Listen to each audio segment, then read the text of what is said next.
IT의 신! 아신 여러분 안녕하십니까? 안녕하시지 못하실 것 같아요. 지금 1월 첫 거래일 날 정말 첫날은 정말 세게 반등했었고요. 그래서 그 뒤로 10거래일 동안 거의 계속 흘러내리는 시장인 것 같습니다. 그런 것 같아요. 우리 영상 계속 보시는 분들은 기억하시겠지만 제가 12월에 현금 좀 가지고 있는 게 나을 것 같다라고 이제 이야기를 했었는데 공교롭게도 틀렸으면 좋았을 건데 맞아버렸어요. 그래서 12월이 너무 셌어요. 사실 양도세 감면 이슈도 있었고 여러 가지 호재들이 많아서 보통 우리가 이제 12월이 좀 조정받고 1월 효과가 있는데 12월이 너무 셌기 때문에 1월 효과가 없을 수도 있다 라고 했는데 1월 효과가 없는 것 같고요. 근데 여러분 너무 실망 안 하셔도 될 것 같아요. 제가 시황을 잘 보고 이런 건 아니지만 어쨌든 전방산업의 데이터들이나 전반적인 것들을 봤을 때 이렇게 이제 조정받은 거는 앞으로 이제 상반기 시장을 되게 좋게 보고 있는 상황인데 아직까지 기회를 충분히 잡을 수 있을 거라고 생각하고 있습니다. 그래서 너무 쫄지 마세요. 그렇다고 너무 지금 빚내서 뭐 이렇게 그런 건 아니고요, 여러분. 너무 위축되지 말라 이런 생각을 좀 드리고 싶습니다. 일단 수출 데이터는 되게 좋고요. 그리고 수입, 우리 수입에서 제일 문제가 되는 게 결국 원유 같은 원자재들이죠. 근데 최근에 이제 국제 원유 가격이 굉장히 안정화돼 있고 수입은 안정화돼 있고 수출은 좀 증가하는 부분이기 때문에 거기서도 반도체라는 산업이 되게 중요한 역할을 하기 때문에 좋게 봅니다. 상반기는 하반기는 트럼프 때문에 그런 상황이고요. 자, 역시나 우리 AI라는 우리가 AI 혁명이라고 하잖아요. 레볼루션이라고 하는데 역시나 큰 변화를 일으켰습니다. 무려 애플을 제치고 마이크로소프트가 세계 시총 1위가 됐습니다. 저도 이제 바로 써먹는 최강의 반도체 투자라는 책에서 이야기했는데 국내 주식시장 볼 때도요. 탑 5 안의 변화는 잘 봐야 된다. 특히나 시총 1등과 2등의 역전, 이거는 굉장히 큰 변화를 이야기하거든요. 단순히 마이크로소프트가 애플을 넘어섰다 이런 의미가 아니라요. 산업의 헤게모니가 바뀌고 있다는 게 중요한 것 같아요. 애플이라는 업체를 보시면요. 애플이 아마 2012년일 거예요. 2012년에 세계 시총 1위 기업이 됐고 이때쯤 2010년대쯤 뭐가 일어났습니까? 모바일 혁명이 일어났죠. 스티브 잡스가 살아있을 때 세계 시총 1등을 못 보고 갔지만 어쨌든 그의 후계자인 팀 쿡이 세계 시총 1위 기업으로 만들어 놨고 자, 그게 결국 모바일 혁명이라는 산물이었죠. 자, 지금 마이크로소프트가 세계 시총 1위가 됐다는 것은 마이크로소프트가 잘한 것도 있는데 결국 오픈 AI죠. 오픈 AI. 누가 뭐래도 이 벤처 기업 오픈 AI라는 회사의 역할, 챗GPT라는 서비스를 빼놓을 수 없죠. 사실 이 AI 혁명의 시작입니다. 챗GPT는. 이것 때문에 AI 혁명이 일어났는데 결국 마이크로소프트가 오픈 AI를 사실상 장악했잖아요.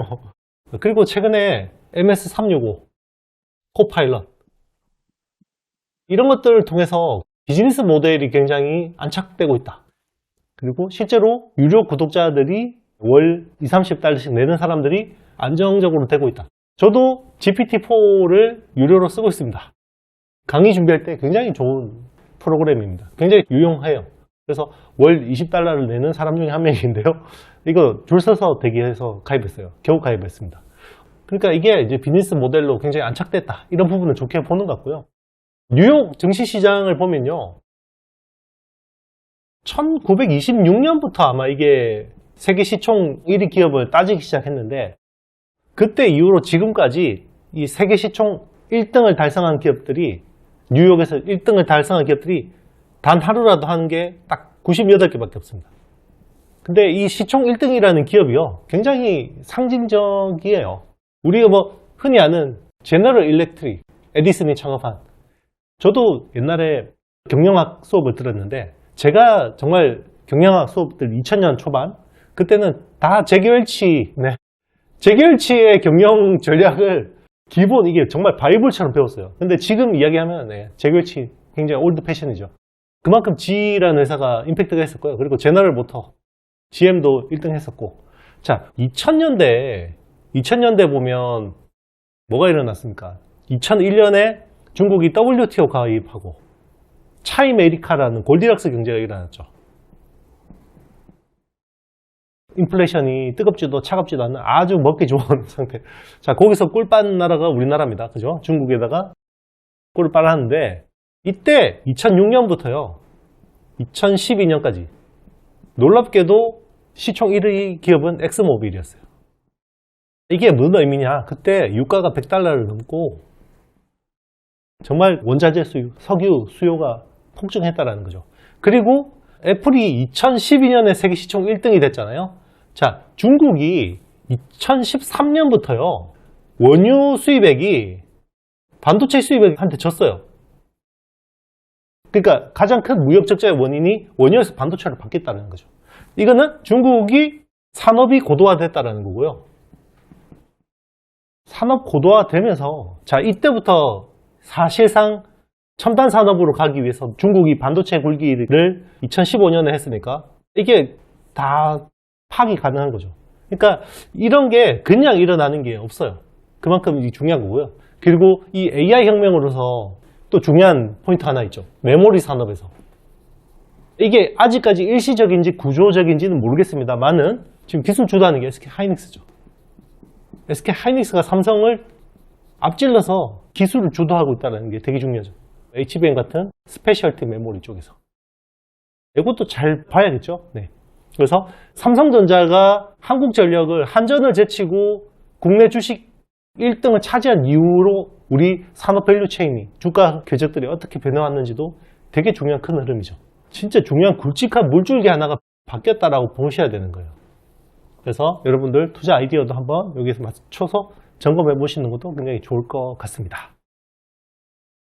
정말 잔인한 1월입니다. 그쵸? 네. 그래서 지금 조정폭도 굉장히 강한데요.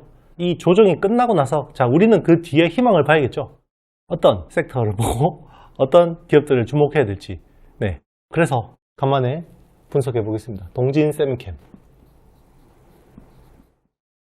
제가 왜 동진 세미캠, 그러니까 한창 한미반도체가 정말 6조, 7조를 내다볼 때 제가 이제 소재 부품주들을 주목해야 된다라고 이야기했던 그 이유가 있죠.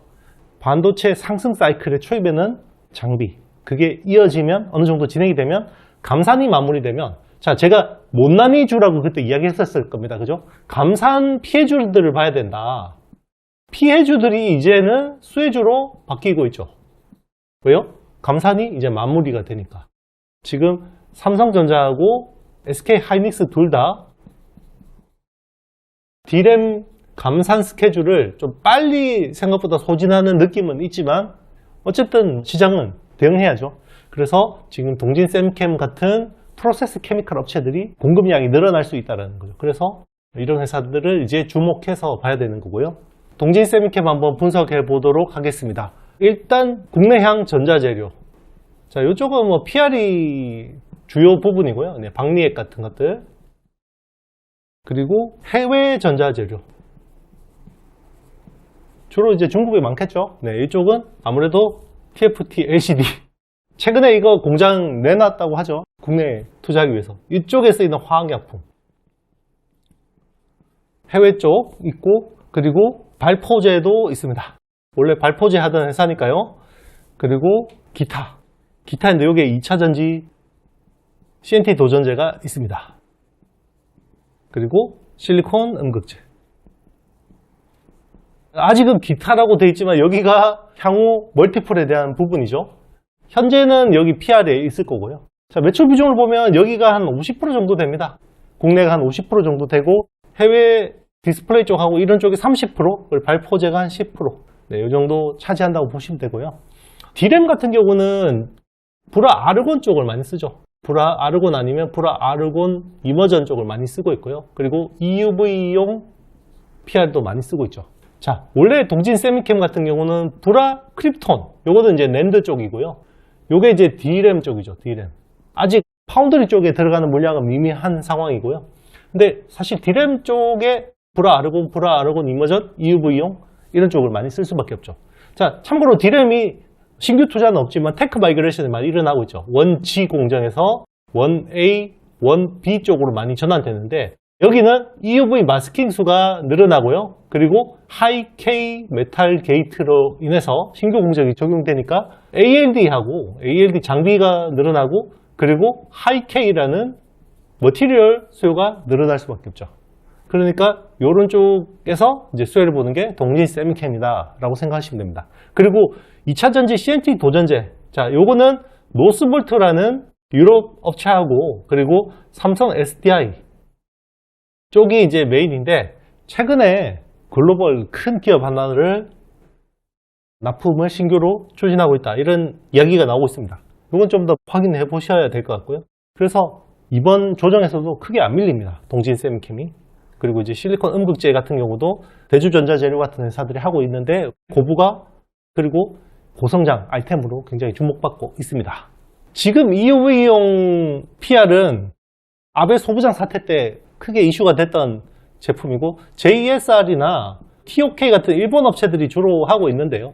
지금은 일본하고 사이가 좋으니까. 근데 지금 기시다 총리도 간당간당하죠. 네, 그렇기 때문에 또 어떻게 될지 모르겠습니다. 그렇기 때문에 향후엔 또 우리도 이런 것들을 국산화 또 대비해야 되죠. 굉장히 우리나라에 강경한 또 일본의 지도자가 오거나 우리나라하고 또 이렇게 합이 안 맞는 또 매칭이 될 수도 있잖아요. 그런 부분들 때문에 좀 걱정이 되고 있기 때문에 계속해서 국산화 비율을 높여야 되고, 자, EUV용 PR 시장이요, 2021년도만 해도 5천만 달러밖에 안 됐어요. 시장이 굉장히 작았습니다. 5천만 달러밖에 안 됐는데, 이게 25년이 되면요 1억 5천만 달러, 3배 이상 성장하는 시장이고요. 그리고 계속해서 국내 업체들이 많이 쓰죠. 지금 EUV용 장비 그러면 삼성하고 TSMC가 제일 많이 쓰기 때문에 어쨌든 삼성향으로 EUV용 PR을 또 앞으로 업사이드가 많다라고 보시면 됩니다. 작년 실적을 한번 보면요, 매출 1조 4천억, 영업이익은 한 2천억 정도를 전망하고 있습니다. 현재 오늘 날짜 1월 16일 시총은요 2조 원 정도 됩니다. 2조 원 정도 되고요. 24년 전망치는요 매출 한 1조 5천억 정도의 영업이익 2,200억 정도를 기대하고 있습니다. 근데 굉장히 보수적인 수치라고 생각하시면 되고요. 아마 이 정도는 충분히 할 겁니다. 작년에도 사실 이 정도면 굉장히 선방한 실적이거든요. 이 회사의 단점 아시죠? 회사가 시장하고 소통하지 않습니다.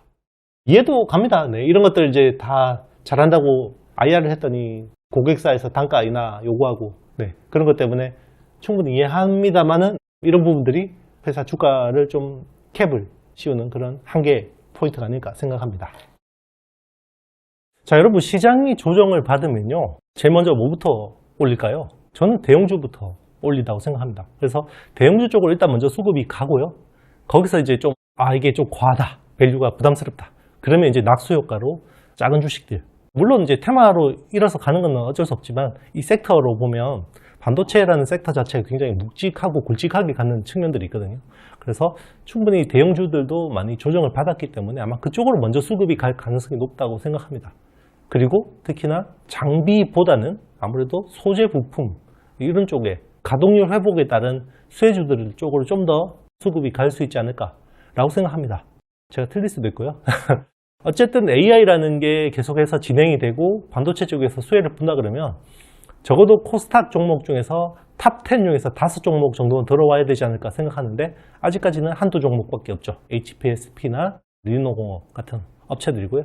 향후에 이제 좀 더 탑 10 안으로 들어올 수 있는 종목은 동진 세미캠이나 솔브레인 같은 회사들이 아닐까 생각을 합니다. 제 아이디어를 또 동의하신다면 여러분들 이렇게 맞게 스탠스를 하시면 되고요. 동의하지 않는다 그러시면 지나가시면 됩니다. 네, 여러분 나가기 전에 좋아요, 사랑해요 이런 거 아시죠? 네, 감사합니다 여러분. 저는 다음 영상에서 더 좋은 내용으로 찾아뵙도록 하겠습니다. 여러분 안녕.